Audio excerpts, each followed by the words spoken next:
If you've been feeling confused lately, if you've been questioning your intuition, if something inside you whispers that this love feels heavy instead of safe, then stay with me. Because when an emotionally broken avoidant is using you, it doesn't look like manipulation at first. It feels like connection. It feels intense. It feels rare. And that's exactly why it's so hard to see. You don't wake up one day and say, I'm being used. You wake up wondering why you're exhausted, why you're overthinking every text, why you're carrying the emotional weight of two people while they seem distant but still somehow attached. This isn't about villainizing someone who is broken. It's about recognizing when their brokenness has turned you into their emotional supply. And if you feel like you're always the one understanding, forgiving, adjusting, waiting, this is going to hit deep. At first, it won't feel like they're using you. It will feel like they chose you. They'll open up in ways that feel sacred. They'll tell you things they say they've never told anyone. They'll look at you like you're the only safe place they've ever had. And your heart will expand because you believe you're building something meaningful. But look closer. Are they claiming you publicly? Are they consistent with their effort? Or are you just their emotional safe house when life overwhelms them? There's a difference between someone opening up because they trust you and someone unloading on you because they need relief. When an emotionally broken avoidant is using you, they create intensity without stability. You'll feel chosen in private, but uncertain in reality. And that confusion is the first red flag. Sign one, they only come closer when they're lonely. Watch the pattern carefully. When their life feels chaotic, when they're anxious, when someone else disappoints them, suddenly they reach for you. They text more, they call late at night, they say they miss you deeply. They might even sound vulnerable in a way that melts you, but when their world stabilizes again, when they feel okay on their own, they fade, they get busy, they become distant, the affection dries up, and you're left wondering what changed. Nothing changed except their internal need. You weren't chosen because they wanted to build something stable. You were accessed because they needed emotional regulation. And that's the painful truth. You become their comfort during storms, but never their priority in the calm. And slowly, without realizing it, you start waiting for their next emotional crisis, because that's when you feel closest to them. That's not love. That's a dependency cycle. Sign two, they trauma dump but never truly attach. This one is subtle and dangerous. Early on, they tell you about their childhood wounds, their betrayal stories, their abandonment fears, their past heartbreaks. They share everything raw and unfiltered. You feel honored that they trust you. You feel special because they say they've never opened up like this before. And naturally, you step into the role of comforter. You reassure them. You validate them. You become their safe space. But notice what happens when you need the same thing. When you're overwhelmed, when you're hurting, when you need reassurance. Suddenly they shut down. They don't know what to say. They withdraw. They say they're not good with emotions. They disappear when the spotlight shifts from their pain to yours. That's not mutual vulnerability. That's emotional extraction. They unload to feel lighter. You hold it all. And when you need support, you're met with distance. Slowly you start minimizing your needs because you don't want to overwhelm them. You shrink yourself to maintain closeness, and that's how you lose yourself. Sign three, they avoid defining the relationship. This is where the fog thickens. You feel something real between you. The connection feels intense. You spend time together. You share intimacy. But when you ask gently, what are we? The energy shifts. They say they don't like labels. They say labels ruin things. They say they just want to go with the flow. It sounds harmless. It even sounds mature. But look deeper. Avoiding definition allows them to receive relationship benefits without relationship responsibility. They can access your loyalty without committing to you. They can lean on you emotionally without promising stability, and you're left in limbo. Not single, not secure, just attached and uncertain. And uncertainty keeps you hooked. You keep trying to prove your value, so maybe one day they'll choose you officially. But here's the hard truth. If someone is emotionally broken and using you, they won't define what benefits them undefined. Clarity creates accountability, and accountability is what they avoid. Sign four, they weaponize their brokenness. This one hurts because it sounds honest. They'll say, I'm just damaged. They'll say, I warned you I'm not good at relationships. They'll tell you they're scared of intimacy. And at first, you admire their self-awareness. You think, at least they're honest. But honesty without growth becomes an excuse. When they hurt you and then remind you they're broken, notice what happens. You comfort them for hurting you. You reassure them that you understand. You become the one apologizing for having expectations. Their wounds become a shield against responsibility. And because you care, you don't want to abandon someone who's already struggling. So you stay. You tolerate behavior you never thought you would. You lower your standards in the name of empathy. But brokenness explains behavior. It does not excuse repeated harm. And if their healing always comes at your emotional expense, you're not their partner. You're their cushion. Sign 5. They give you just enough to stay. Not too much. Never too much. Just enough. Enough affection to reignite hope. Enough intimacy to make you feel bonded. Enough vulnerability to keep you invested. But never consistent effort. Never stable reassurance. Never full presence. You'll notice the pattern. After distance, they come back warm. After silence, they send a message that feels meaningful. After you start detaching, they suddenly show up with intensity. It feels like proof that they care, but it's reactive, not proactive. It's maintenance, not commitment. They don't give steadily. They give strategically. Just enough so you don't leave. Just enough so the connection doesn't die, and your nervous system becomes addicted to the cycle. The highs feel euphoric, because the lows were painful. The relief feels like love. But relief from anxiety is not love. It's just the temporary absence of fear. And here's where it becomes emotionally devastating. You start measuring your worth based on their closeness. When they pull away, you question yourself. When they return, you feel validated. Your mood begins to depend on their availability. You check your phone constantly. You replay conversations in your mind. You analyze tone. You search for hidden meaning. That's not because you're needy, it's because inconsistency creates hypervigilance. Your body is trying to predict instability, and the more emotionally broken they are, the more unpredictable they become. You're not crazy. You're responding to a pattern your heart doesn't want to accept. If you're listening right now and something inside you feels exposed, pause, ask yourself gently, when was the last time this connection felt safe? Not intense, not passionate. Safe. Did you feel chosen consistently or only in fragments? When someone is emotionally broken and using you, the relationship revolves around their emotional weather. When they're sunny, you're allowed closeness. When they're storming, you're expected to understand. But where are you in this equation? Where is your stability? Where is your reassurance? The hardest part is this: they might not even realize they're using you. They might genuinely care in their own limited way. But care without consistency still damages you. Affection without accountability still wounds you. And love that only appears when convenient is not love that protects you. You deserve more than being someone's emotional refill station. You deserve more than late night vulnerability followed by daytime distance. You deserve clarity. You deserve mutual effort. You deserve someone who doesn't make you earn basic security. If you see these signs, don't immediately attack them. Don't even attack yourself. Just observe. Patterns don't lie. Consistency tells the truth that words try to blur. And if you're always the one giving more, forgiving more, adjusting more, waiting more, then you're not in a partnership. You're in an emotional arrangement that benefits one side more than the other. And that realization hurts because it means you have to decide whether loving them is costing you too much. Sign 6. They pull away the moment you start feeling secure. This is where the dynamic becomes painfully clear. When you're anxious, when you're chasing clarity, when you're leaning in trying to fix things, they stay slightly engaged. Not fully present, but not completely gone. Just enough to keep you reaching. But the moment you calm down, the moment you stop chasing, the moment you start focusing on yourself and detaching from the chaos, something shifts.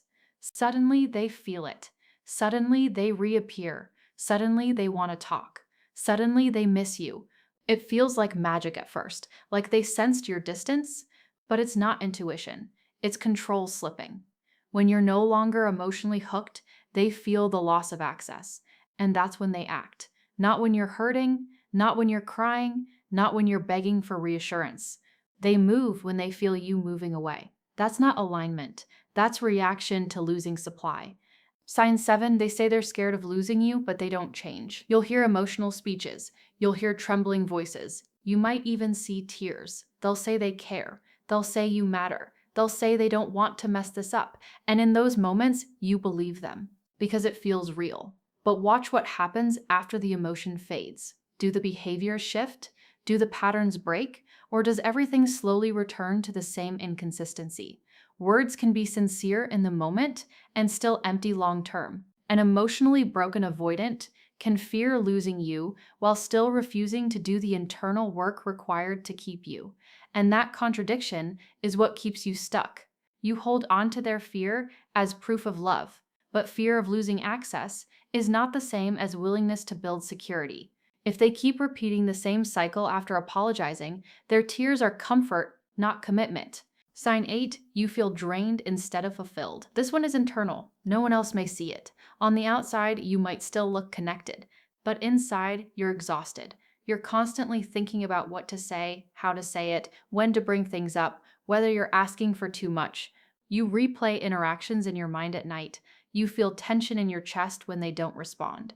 You feel relief that borders on euphoria when they finally do. Your body is not relaxed in this connection. It's on alert. And love is not supposed to feel like a test you're constantly preparing for. When someone is using you emotionally, your energy becomes their resource. You soothe them, you stabilize them, you absorb their mood swings, and over time your light dims. Not because you're weak, but because you're pouring into a container that never fills. You start to feel lonely even when you're technically not alone. And that loneliness is your soul asking for reciprocity. Sign 9, they create intense physical intimacy, but avoid emotional depth afterward. Physical closeness becomes the glue. The eye contact feels deep. The touch feels meaningful. The connection feels almost spiritual in those moments. You think, no one who looks at me like that could be using me. But pay attention to what happens after the intimacy fades. Do they lean into emotional conversation? Do they stay present? Or do they emotionally drift? Sometimes physical connection becomes the shortcut. It creates bonding chemicals. It creates attachment. It makes you feel chosen. But if physical closeness replaces emotional commitment, the bond becomes one-sided. You feel closer. They feel satisfied. And afterward, you're craving more reassurance while they retreat into independence. Intimacy should deepen safety. If it leaves you more confused, something is imbalanced. Sign 10, they keep you hidden. Not necessarily in a dramatic way, it's subtle. You're not fully integrated into their world. You don't meet important people consistently. They don't post about you. They don't speak about you with certainty. You exist in a compartment. Private, contained, separate. They might say they're just private. They might say they don't like sharing their personal life, and that can be valid in some cases. But there's a difference between privacy and concealment. When someone sees a future with you, they slowly integrate you into their reality. When someone is using you for emotional comfort, they keep you in a space that's easy to access and easy to detach from. If you disappeared tomorrow, how much of their world would shift? That question hurts, but it reveals everything. And here's the deeper layer beneath all of this. You probably saw small signs early on, tiny inconsistencies, little red flags, moments where something felt off, but you ignored them because the connection felt rare, because the vulnerability felt real, because you wanted to believe that patience would lead to stability. And that doesn't make you foolish. It makes you hopeful. But hope without boundaries becomes self-abandonment. When an emotionally broken avoidant is using you, the relationship starts to revolve around their capacity, not your needs. You adjust to their triggers. You tiptoe around their shutdowns. You celebrate small efforts that should be baseline. You convince yourself that progress is happening because occasionally they do something slightly better than before, and that occasional improvement becomes the hook. You think, see, they're trying, but effort that only appears when you're about to leave is not growth. It's maintenance of access. There's also something else happening quietly inside you. You start to feel responsible for their healing. You think if you love them consistently enough, they'll feel safe. If you're patient enough, they'll open up. If you don't pressure them, they'll choose you fully. You start carrying the emotional future of the relationship on your shoulders. But healing cannot be outsourced. You cannot love someone into wholeness if they're not actively choosing to face themselves. And if they're using you to avoid their own work, your loyalty becomes their distraction. Maybe part of you fears that if you stop understanding them, you'll lose them. Maybe you've already tried pulling back and saw how quickly they panicked. That panic can feel like proof that you matter. But ask yourself this: do they fight for the connection when you're steady and calm? Or only when you're walking away? Real love doesn't require you to threaten absence to receive presence. You might also feel guilt listening to this. You might think, they've been through so much, they don't mean to hurt me. And that's probably true. They may not wake up thinking about how to use you. They may genuinely believe they care deeply, but impact matters more than intention. If you are consistently the one bending, waiting, soothing, and sacrificing peace, then regardless of their awareness, the dynamic is unequal.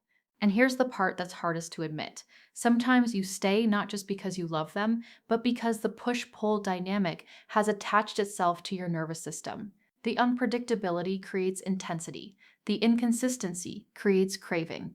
When they withdraw, you feel loss. When they return, you feel relief. That relief feels like love because your body associates it with safety returning. But safety that disappears regularly is not safety. It's conditioning. Right now, if you're listening and your chest feels tight, breathe. You're not weak for loving deeply. You're not foolish for believing in someone's potential. But potential is not partnership. Intensity is not intimacy. And brokenness is not a free pass to treat you as emotional support without emotional responsibility. You have to ask yourself gently, if nothing changed, if this exact pattern continued for another year, would you feel secure? Would you feel chosen? Or would you feel smaller, more anxious, more drained? Because the truth is, when an emotionally broken avoidant is using you, you slowly disappear inside the relationship. Not dramatically, not all at once, but piece by piece. You stop bringing up concerns. You stop expecting consistency. You stop asking for clarity. You tell yourself you're being patient, but patience without progress becomes self-betrayal. And you deserve a love where you don't have to analyze every silence. You deserve consistency that doesn't feel like a reward. You deserve someone who integrates you into their world without being pushed. You deserve to feel calm, not constantly activated. The question now isn't whether they're broken, the question is whether staying in this dynamic is breaking you. Sign 11, they react strongly to your independence. Watch this carefully because this is where the illusion cracks. When you're fully available, when your energy revolves around them, when your time is easy to access, they seem calm, maybe even distant. But the moment you start reclaiming yourself, spending more time with friends, focusing on work, pouring into your own healing, not responding instantly, something changes. They feel it. They reach out more. They ask where you've been. They suddenly miss you deeply. It might even look like passion. But ask yourself, where was this urgency when you were fully present? Why does your absence activate them more than your presence? When someone is emotionally broken and using you, they are attached to your availability, not necessarily committed to your well-being. Your independence threatens their access, and access is what they fear losing most. Sign 12, they subtly keep you competing for their attention. It may not be obvious. They might mention someone who likes them. They might talk about an ex in ways that feel unresolved. They might casually reference options. Nothing dramatic, just enough to create insecurity. And suddenly, without realizing it, you're trying harder. You're showing up better. You're being more understanding. You're proving your value. Competition keeps you invested. It keeps you alert. It keeps you trying to secure your position. But love is not a competition. If you constantly feel like you have to earn your place, then your place was never solid to begin with. An emotionally broken avoidant may not even consciously triangulate, but they often maintain ambiguity that keeps you slightly off balance. And when you're off balance, you hold tighter. Sign 13, they avoid real future talk, not joking about trips, not vague someday statements. Real conversations. Where is this going? What are we building? What do you want long term? Those questions create tension. They might deflect. They might say they don't think that far ahead. They might say they want to take things slow. And taking things slow can be healthy. But slow should still move. Slow should still have direction. If months pass and the future remains foggy, you're not building something. You're orbiting something. When someone sees you as part of their emotional comfort, but not their emotional commitment, they keep the timeline undefined. Because undefined timelines are easier to exit. And deep down, you feel that instability. You feel that you're investing in something that has no visible foundation. Sign 14, they tell you that you deserve better. It sounds selfless. It sounds almost noble. They might say, "You deserve someone who can give you more." They might say, "I don't want to hold you back." And instead of hearing it as a warning, you hear it as insecurity. You respond with reassurance. You tell them you don't want anyone else. You tell them you're willing to stay. But listen carefully when someone repeatedly says you deserve better while continuing the same behavior. Sometimes it's not insecurity. Sometimes it's disclosure. They know they are not giving you what you need. They know they are inconsistent. They know they are emotionally unavailable. And instead of changing, they soften the guilt by framing it as your choice to stay. That shifts the responsibility quietly onto you. If you stay, you accepted it. And that protects them from accountability. Sign 15. They love the validation you give, but struggle to validate you in return. Notice the emotional flow. You reassure them constantly. You remind them of their worth. You calm their fears. You encourage their dreams. You listen to their doubts. You become their emotional anchor.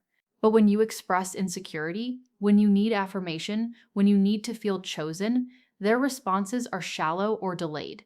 Not because they don't care at all, but because giving reassurance requires emotional availability. And emotional availability is what they struggle with most. So the dynamic becomes uneven. You pour confidence into them. They absorb it. But when you need the same nourishment, the well feels dry. Over time, this creates quiet resentment. You feel unseen, unmet, unheld, and yet you continue giving because you hope the balance will shift. Now, pause with me for a moment. If you look at these patterns together, you'll see something heartbreaking. The relationship revolves around their fears, their wounds, their comfort, their timing. Your needs are secondary. Your pain is managed, not prioritized. Your boundaries are negotiated, not respected. And the hardest part? You probably love them deeply. You've seen their softness. You've seen the scared part of them. You've seen the version of them that only comes out late at night when defenses drop. And you believe that version is the real one. You believe if you can just make them feel safe enough, that version will stay. But here's the truth that hurts. The version of someone that only appears in fragments is not the version you can build a life with. Consistency reveals character more than vulnerability ever will. When an emotionally broken avoidant is using you, it doesn't always look cruel. It looks confused. It looks conflicted. It looks like someone who wants closeness but fears it. And that complexity is what traps you, because you can see both sides. You can see their pain and their potential. But you are not responsible for managing someone else's internal war. You might be thinking, but they didn't ask me to stay, or they never forced me. And that's true. Emotional use rarely looks like force. It looks like ambiguity. It looks like just enough affection to keep you choosing them voluntarily. And because you are choosing it, you feel responsible for your own hurt. That self-blame keeps you stuck longer than anything else. But let's be clear. Choosing to love someone does not mean you consent to being emotionally depleted. Staying does not mean you deserve mistreatment. Understanding someone's trauma does not require sacrificing your stability. There's another layer here that no one talks about. Sometimes you feel special because you can handle them, because others couldn't, because you're patient enough, empathetic enough, strong enough to love someone complicated. That identity can become part of your attachment. You become the safe one, the stable one, the one who doesn't give up. And walking away feels like failing that role. But you are not here to prove your endurance. You are here to experience mutual love.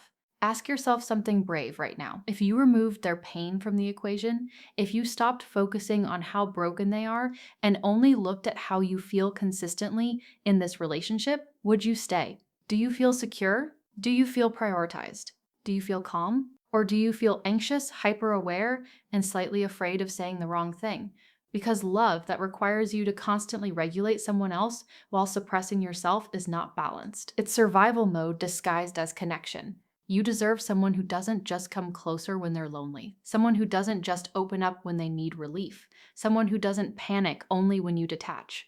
You deserve someone who shows up steadily, who defines you clearly, who integrates you proudly, who works on themselves not just to keep you, but to build something healthy with you. And here's the shift that changes everything. Instead of asking, how do I make them stop using me?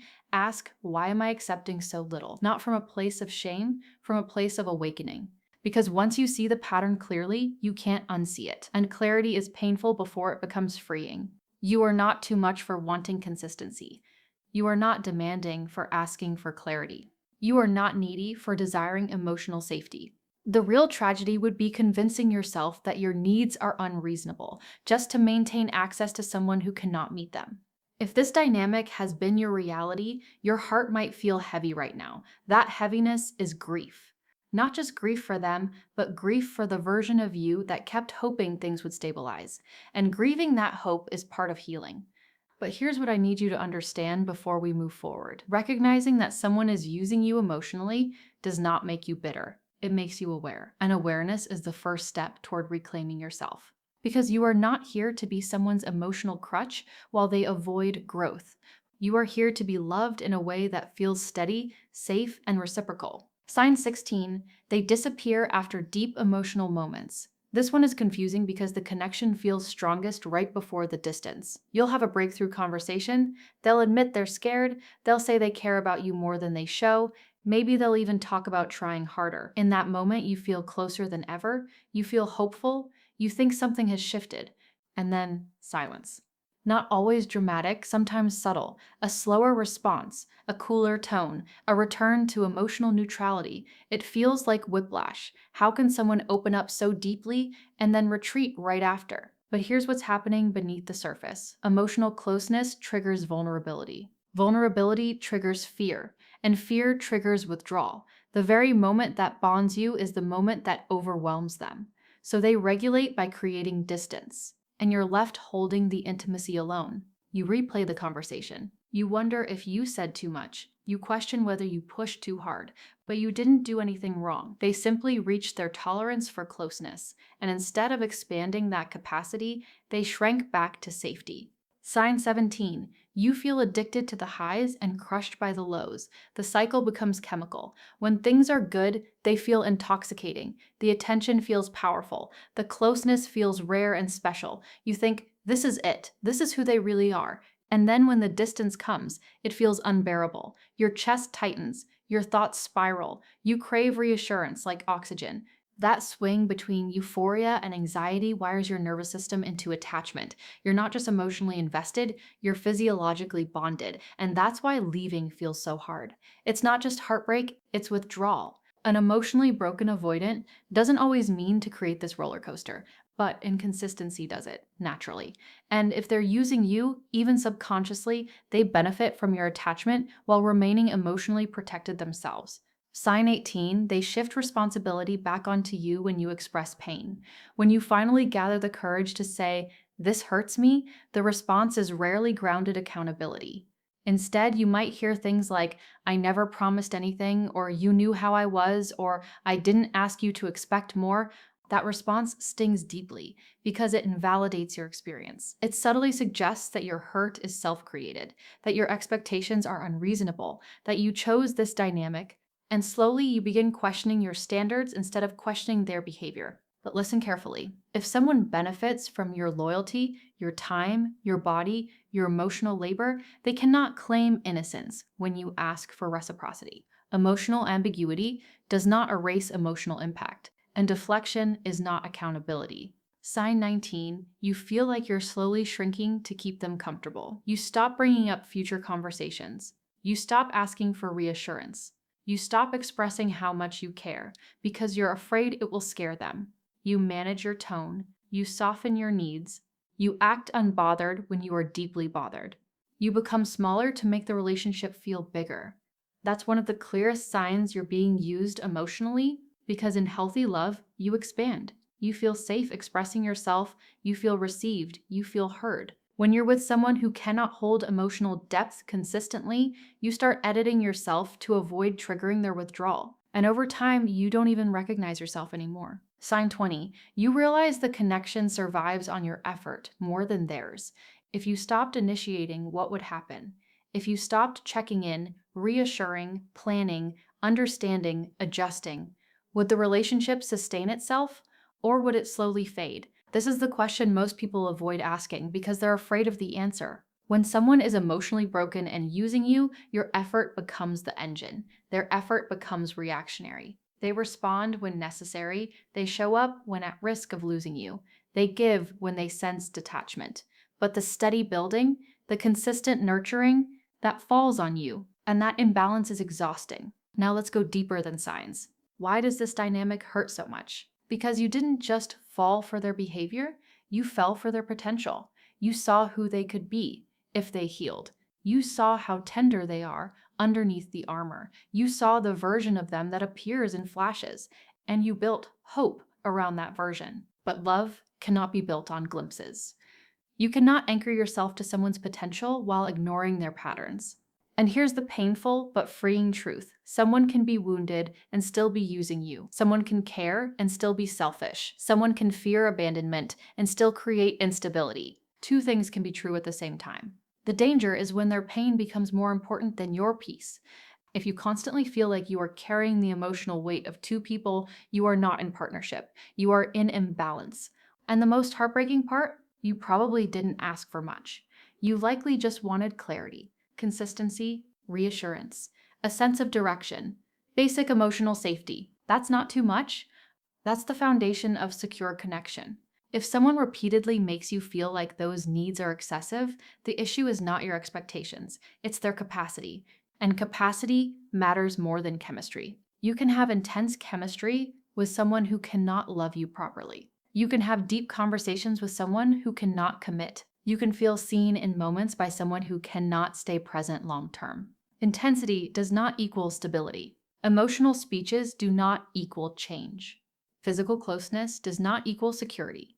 If you are honest with yourself, you probably already know whether this connection nourishes you or drains you. Your body knows. Your anxiety knows.